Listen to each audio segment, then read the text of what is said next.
Hello dear students, कैसे हैं आप सभी। आई होप कि बहुत अच्छे होंगे।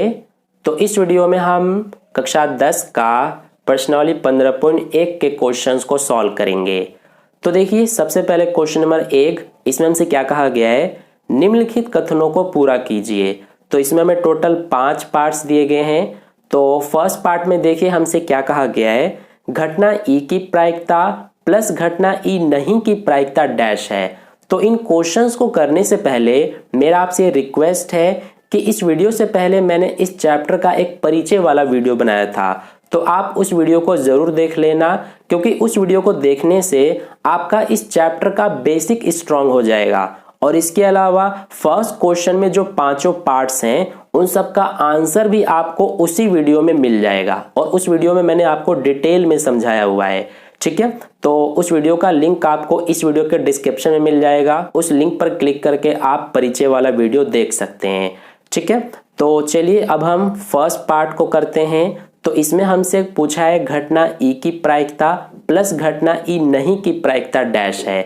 तो मैंने आपको परिचय वाले वीडियो में समझाया था कि हमेशा घटना ई की प्रायिकता, देखिए इसको हम इस तरह से लिख के दिखाते हैं, P और ब्रैकेट के अंदर E। इसका मतलब होता है घटना ई की प्रायिकता प्लस घटना ई नहीं की प्रायिकता। तो घटना ई नहीं की प्रायिकता को हम, ये जो E है इसके ऊपर बार लगा के दिखाते हैं। तो हमेशा घटना ई की प्रायिकता प्लस घटना ई नहीं की प्रायिकता हमारा 1 होता है। तो इसीलिए फर्स्ट का आंसर हमारा 1 हो जाएगा। ठीक है, इसके बाद सेकंड पार्ट में हमसे पूछा है कि उस घटना की प्रायिकता जो घटित नहीं हो सकती डैश है, ऐसी घटना डैश कहलाती है। तो देखिए, इसे मैं आपको एक एग्जाम्पल के थ्रू समझाता हूं। जैसे मान लीजिए कि ये हमारे पास एक बैग है और इस बैग में टोटल 4 बॉल्स रखी हुई हैं, जिसमें से एक बॉल काले कलर की है और 3 बॉल्स वाइट कलर की हैं। ठीक है, तो मैं आपसे ये पूछूं कि बताइए, आपको इस बैग में बिना देखे हाथ डालना है और उसमें से एक बॉल बाहर निकालना है, और उस बॉल का लाल रंग होने की प्रायिकता क्या होगी। तो आप कहेंगे कि इस बैग में लाल रंग का बॉल तो है ही नहीं, इसमें सिर्फ काला और सफेद रंग का बॉल है।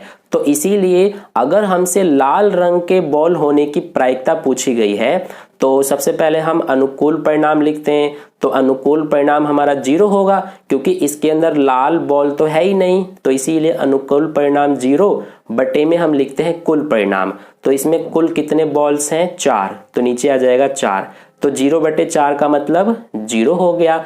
यानी कि मैं आपको ये समझाने की कोशिश कर रहा हूं कि ऐसी घटना की प्रायिकता जो घटित नहीं हो सकती है 0 होती है। ठीक है, तो इसीलिए हमारा जो सेकंड पार्ट है, इसका जो फर्स्ट वाला डैश है उसमें आंसर आएगा 0, यानी कि उस घटना की प्रायिकता जो घटित नहीं हो सकती 0 है। इसके बाद आगे हमसे ये भी पूछा है कि ऐसी घटना डैश कहलाती है। तो इस प्रकार की घटना को हम असंभव घटना कहते हैं। तो यहां पर हमने इस तरह से लिख दिया, असंभव घटना। ठीक है, तो ये हो गया हमारा सेकंड पार्ट। अब देखिए थर्ड पार्ट। तो थर्ड पार्ट में हमसे पूछा है कि उस घटना की प्रायिकता जिसका घटित होना निश्चित है डैश है, ऐसी घटना डैश कहलाती है। तो इसी में हम समझ लेते हैं इसको एक एग्जाम्पल के थ्रू। जैसे कि मान लीजिए कि इसी बैग में 4 बॉल्स हैं और चारों ही काले कलर के हैं।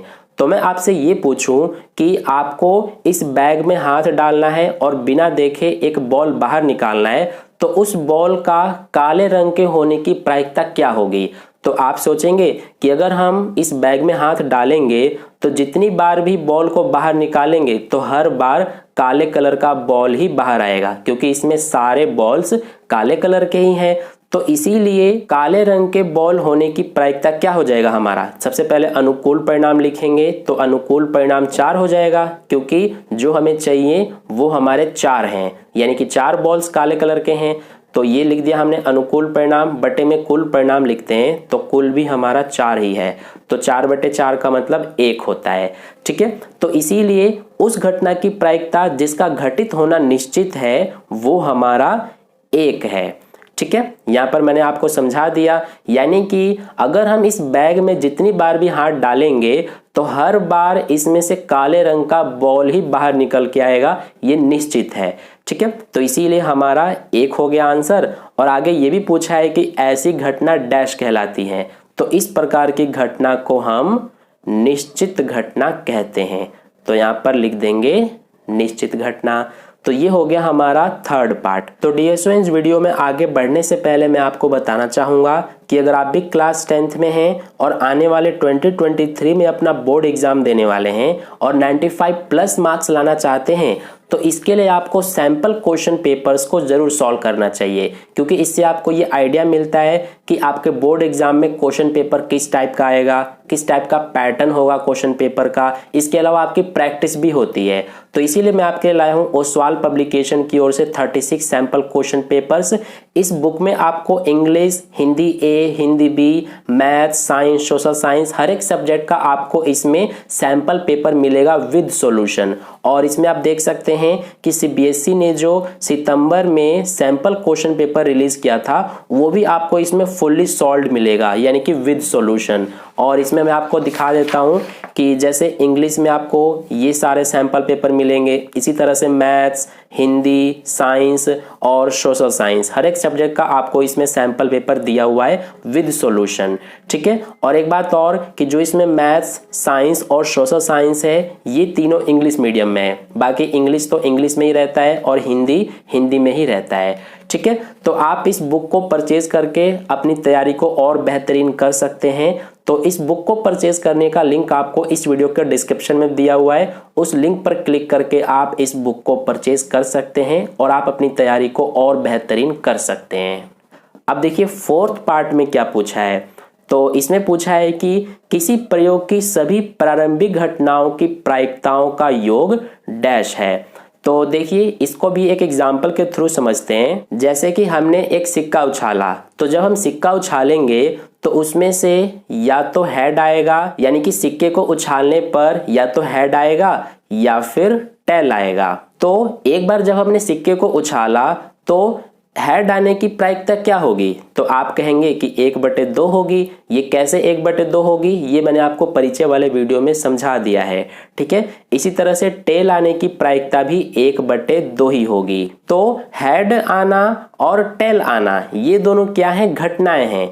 तो इनकी जो प्रायिकता है 1/2 और 1/2, तो इनको अगर हम जोड़ेंगे यानी कि इन प्रायिकताओं का योग करेंगे तो हमेशा हमारा 1 आएगा। क्योंकि देखिए जब आप इन 2 और 2 का एलसीएम करेंगे तो एलसीएम हमारा 2 आएगा, फिर आप इससे इसको भाग करेंगे, फिर इससे गुणा, तो ये 1 आएगा, प्लस में यहाँ पर भी 1 ही आएगा। 1 + 1 2/2 यानी कि 1।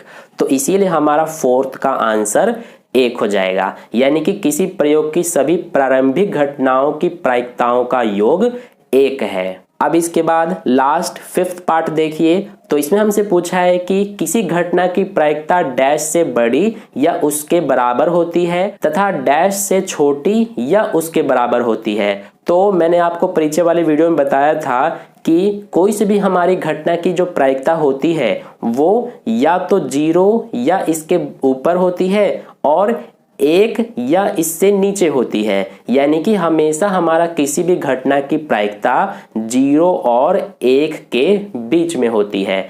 तो इसीलिए हमसे पूछा है कि किसी घटना की प्रायिकता डैश से बड़ी यानी कि 0 से बड़ी या उसके बराबर होती है तथा डैश से छोटी यानी कि 1 से छोटी या उसके बराबर होती है। तो फिफ्थ का आंसर हमारा 0 और 1 हो जाएगा।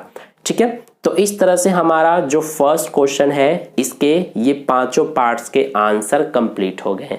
अब चलिए हम सेकंड क्वेश्चन का सॉल्यूशन करते हैं।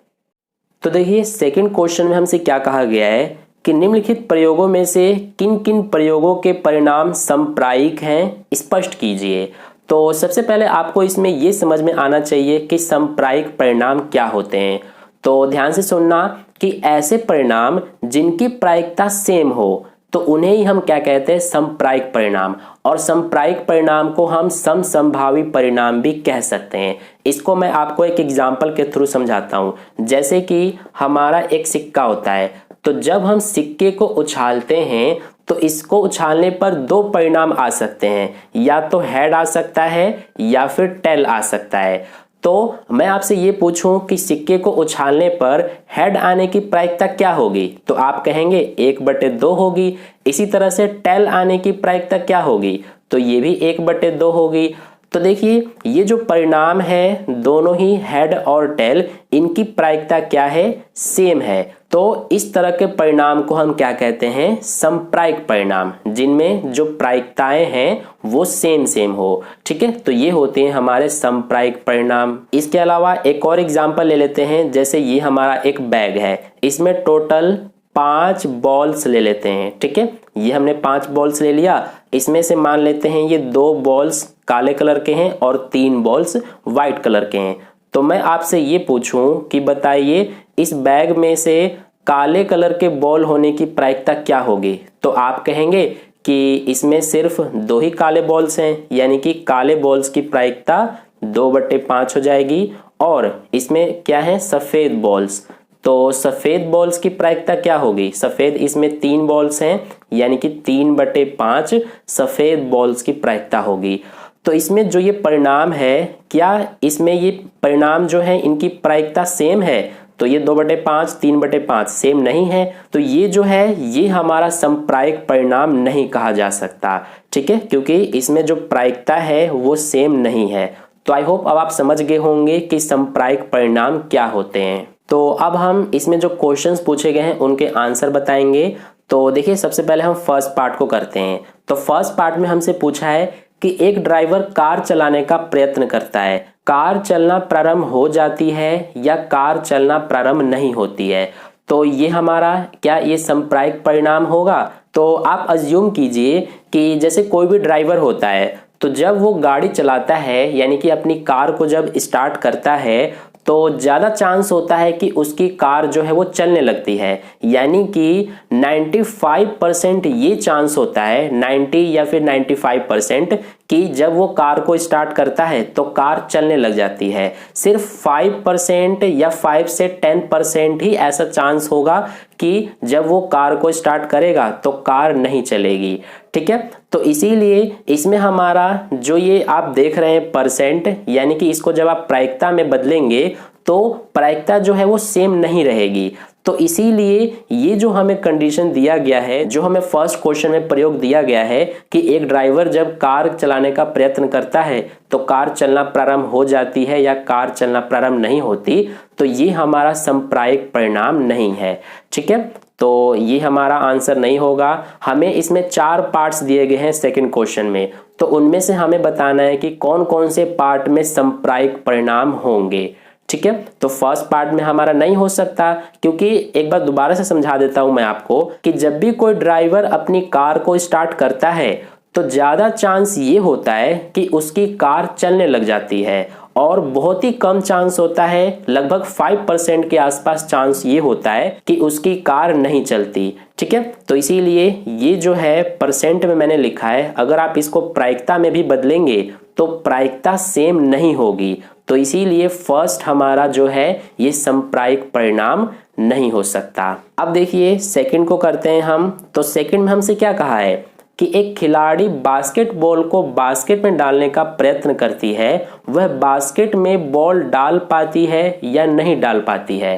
तो क्या ये समप्रायिक परिणाम है। हमसे कहा है कि एक खिलाड़ी है जो बास्केटबॉल होता है उसको बास्केट में डालने की कोशिश करती है, तो वह बास्केट में बॉल डाल पाती है या नहीं डाल पाती। तो देखिए हमसे कहा है कि वो खिलाड़ी है, तो जब भी वो बास्केटबॉल को बास्केट में डालने की कोशिश करेगी तो बहुत ही ज़्यादा चांस होगा कि उसका जो बास्केटबॉल है वो बास्केट में चली जाएगी। जैसे अगर कोई खिलाड़ी नहीं है, जैसे मान लीजिए मैं या आप बास्केटबॉल के खिलाड़ी नहीं है, तो जब हम बास्केटबॉल को बास्केट में डालने की कोशिश करेंगे तो ये हमारा 50-50% चांस होगा कि बॉल जो है वो बास्केट में चली जाएगी। लेकिन जो खिलाड़ी है बास्केटबॉल की, वो अगर डालेगी तो ज़्यादा चांस है कि बास्केटबॉल जो है वो बास्केट में चली जाएगी, क्योंकि वो खिलाड़ी है। तो इसीलिए इसमें जो हमारा परिणाम है वो समप्रायिक नहीं हो सकता, क्योंकि जब खिलाड़ी बास्केटबॉल को बास्केट में डालेगी तो ज़्यादा चांस होगा कि बास्केटबॉल जो है वो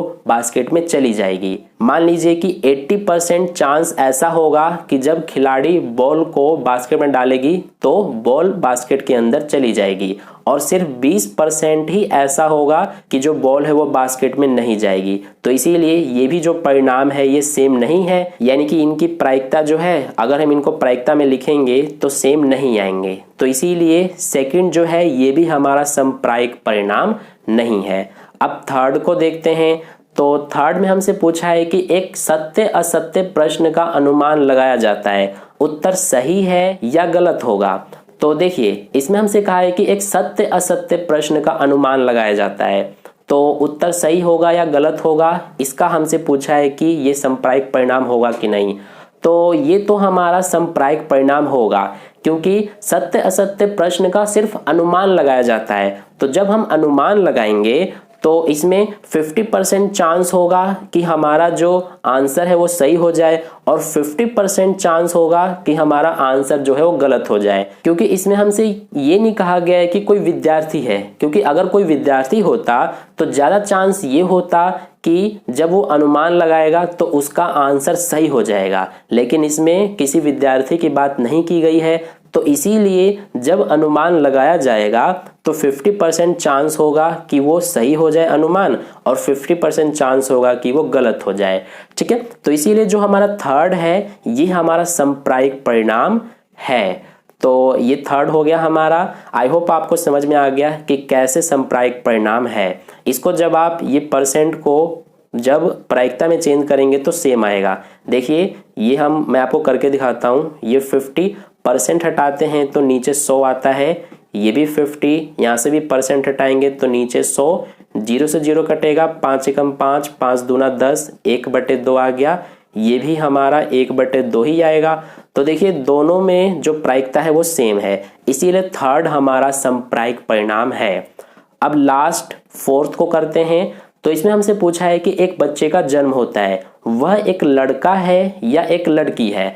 तो ये भी हमारा समप्रायिक परिणाम होगा, क्योंकि जब किसी बच्चे का जन्म होता है तो जन्म से पहले हम ये नहीं पता कर सकते कि वो लड़का है या लड़की। जब जन्म हो जाता है तभी हम देखेंगे कि वो लड़का है कि लड़की है। तो इसीलिए वह एक लड़का है या लड़की है ये भी हमारा एक समप्रायिक परिणाम है, क्योंकि लड़का होने का और लड़की होने का जो परिणाम है उसकी जो प्रायिकता है वो भी हमारा 1/2 ही होगा, क्योंकि लड़का होने के चांस 50% होगा और लड़की होने का चांस भी 50% ही होगा। तो इसीलिए प्रायिकता भी सेम ही आएगा। ठीक है, तो इसीलिए हमारा जो फोर्थ है ये भी समप्रायिक परिणाम है। तो आई होप आपको सेकंड क्वेश्चन जो है इसके भी चारों पार्ट्स के आंसर अच्छे समझ में आ गए हैं।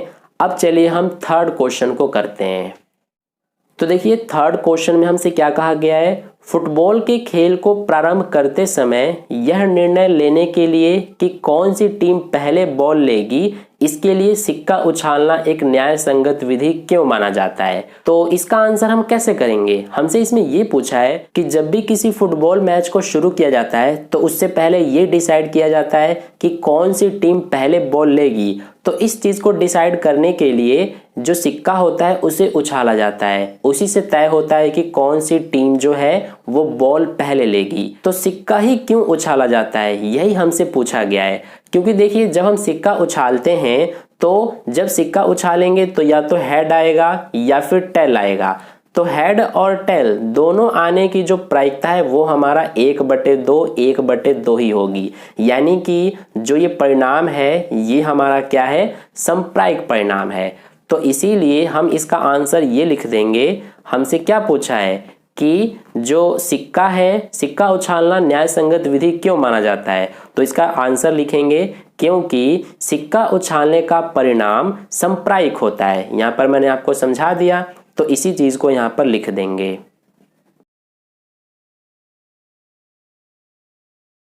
तो इस तरह से हमने थर्ड क्वेश्चन का आंसर लिख दिया, बस हमें इतना ही लिखना है। ठीक है, तो इस तरह से थर्ड क्वेश्चन का सॉल्यूशन कंप्लीट हो गया। आई होप आपको क्वेश्चन नंबर 1, 2 और 3 तीनों के सॉल्यूशन अच्छे समझ में आ गए हैं। तो अगर आपको वीडियो अच्छा लगा है तो वीडियो को लाइक जरूर कर देना, अपने दोस्तों के साथ भी शेयर कर देना, और अगर आपने अभी तक चैनल को सब्सक्राइब नहीं किया है तो चैनल को सब्सक्राइब करके ऑल पे क्लिक कर लेना, ताकि नेक्स्ट वीडियो जैसे ही अपलोड की जाए उसका नोटिफिकेशन सबसे पहले आप तक पहुंच जाए। तो क्वेश्चन नंबर 4 और उसके आगे के क्वेश्चंस को हम नेक्स्ट वीडियो में करेंगे। तो मिलते हैं फिर नेक्स्ट वीडियो में नेक्स्ट क्वेश्चंस के साथ। धन्यवाद।